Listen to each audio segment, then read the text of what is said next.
ดเป็นคนใจที่เกิดเป็นคนละสุดแสนจะทนเกิดมาในข้าผู้วาสนามีเคยมองหมายปองเกิดคุณหมายปองหมายปองเกิดคุณหมายปองแค่อยากจับจองเร็วไว้เถิดนะไม่สนราคาอย่าเกี่ยงเกินหาดองหากบางคนจับจองน้องจะรับรองว่าเป็นกันเองต้องสนุกหรือเล่นจะต้องบรรเลงทั้งวันวิวาจะต้องบรรเลงทั้งวันวิวาวาสนาสาวนางมันนอนเพราะหวังเราคอยสู่มันละแฟนมันสู่มันละสู่มันแฟนมันสิล้ำเอาเงินไปจากเก้าล้านเก้าล้านผู้เก้าล้านเก้าล้านสิมีบ้านเป็นสีหลังบ่ตั้งใจตอนยังดอกนี้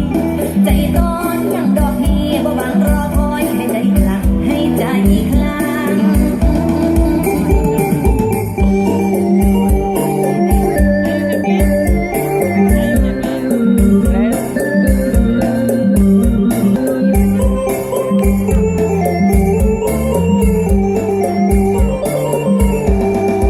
โอ้ยแม่นนางเอ้ยพนางเอ้ยสาวหลานเอ้ยนางนองสูดลำทั้งสันมาหันทั้งเงาละมาเจ้าทั้งลองเบิดจะลำนองเดินลงเล่นลำเอ้ยฟังลูกนี้พระเจ้าสร้างสรรค์ลูกนี้แล้วพระเจ้าสร้างสรรค์มาให้เรารักกันหมอลำชายหญิงฉันผู้ด้วยความจริง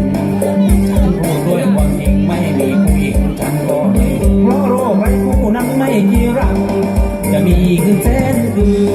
จะมีขึ้นแสนคือหยิบไปใส่มือโอ้ฉันก็ว่าสนขอแต่ได้มีเมียสักคนขอแต่ได้มีเมียสักคนไม่รวยไม่สนชาตินี้บาถ้าหากได้หญิงมาเคียง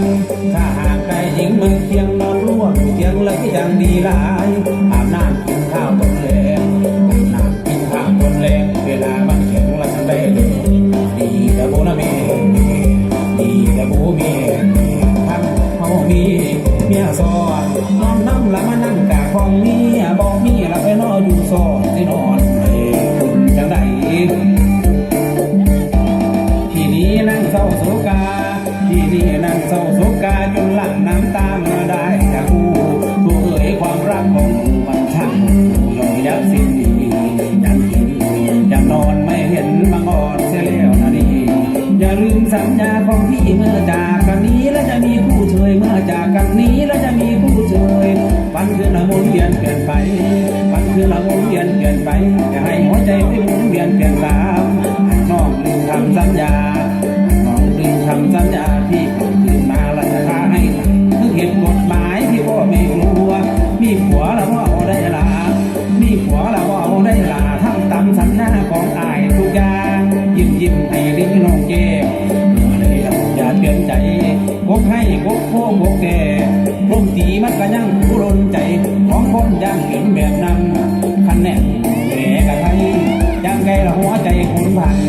ยังไงละหัวใจคุณผันเวลาคิดกันหัวใจซึ้งมาทำไมช่างทรมานทำไมช่างทรมานอย่าหนีจากกันละให้ทุกระบบหัวใจของผมละจะพังทลายทำดูละหัวใจฉันทีทำดูละหัวใจฉันทีพี่หักสักดีแล้วก็ได้ปากหวานมันเจ็บมันช้ำมานานมันเจ็บมันช้ำมานานช่วยพักจะบานหัวใจบุญบ้านอย่าหนีดีทางเหมือนหาพี่ไปสิติวพี่ขอสาบานสิติวพี่ขอสาบานไม่เคยปากหวานหลอกลวงผู้หญิงรักพี่บอกหาใจจริงรักพี่บอกหาใจจริงไม่ถูกทิ้งมาได้เฉยๆรักไม่เป็นเคยของพ่อตาขันอาสาแต่รวม